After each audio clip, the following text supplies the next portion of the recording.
Et merci, Monsieur le Commissaire, pour votre présence parmi nous ici.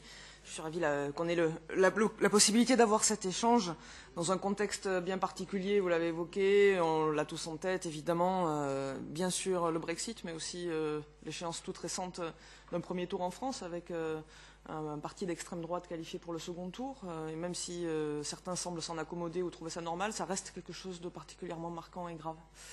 Donc on doit prendre ça en considération et on doit aussi prendre en compte le contexte qui s'exprime un peu partout en Europe, qui s'est exprimé dans cette élection, de demande de nos concitoyens, des citoyens européens d'être plus associés, d'avoir leur mot à dire de manière plus claire dans le processus démocratique. C'est une exigence démocratique qui se pose à nous, et en ça, les échanges que nous pouvons avoir et les propositions que vous avez pu mettre, que vous pourrez mettre sur la table, sont très attendus. Particulièrement dans la commission des pétitions, nous nous attachons à entretenir ce lien justement avec les citoyens. Comment est-ce que vous imaginez qu'on peut, c'est un des sujets que nous avons constamment à l'esprit, comment renforcer justement la participation citoyenne dans le processus délibératif de nos institutions? Vous avez bien sûr parlé de la réforme de l'initiative citoyenne européenne, c'est quelque chose de très attendu. Là-dessus, vous parlez d'une consultation.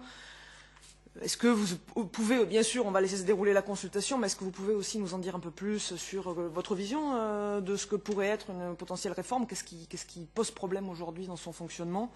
Quelle simplification possible pour la procédure, pour la collecte de signatures, pour l'implication citoyenne? Il y a aussi un autre domaine sur lequel, là pour le coup, j'aurais aimé entendre vos propositions sur tout ce qui relève de EU Pilot. C'est un moyen, nous contribuons dans cette commission des pétitions à justement faire remonter un certain nombre de dysfonctionnements qui peuvent donner lieu à des procédures EU Pilot. C'est une alternative intéressante à une procédure d'infraction qui permet de résoudre plus simplement, plus facilement des difficultés liées à l'application du droit européen. Justement, est-ce que de ce point de vue, vous avez des pistes pour développer le recours à ces procédures? Comment le lier à notre travail en commission des pétitions? Et par ailleurs, comment est-ce que vous envisagez éventuellement d'articuler la procédure pilot à une éventuelle procédure d'infraction? C'est là aussi, je pense, un outil intéressant dont on pourrait se saisir. Enfin, une dernière remarque sur un cas particulier, mais qui me tient à cœur. La prise en compte de la demande citoyenne, c'est aussi prendre en compte la demande de ses représentants, pas uniquement dans l'expression directe. Et sur un sujet particulier qui fait consensus, sur lequel la Commission a lancé une consultation avec des retours extrêmement favorables, un sujet sur lequel ce Parlement s'est prononcé aussi de manière très largement, avec très large majorité, la Commission, en 1 an et demi, n'a toujours rien proposé.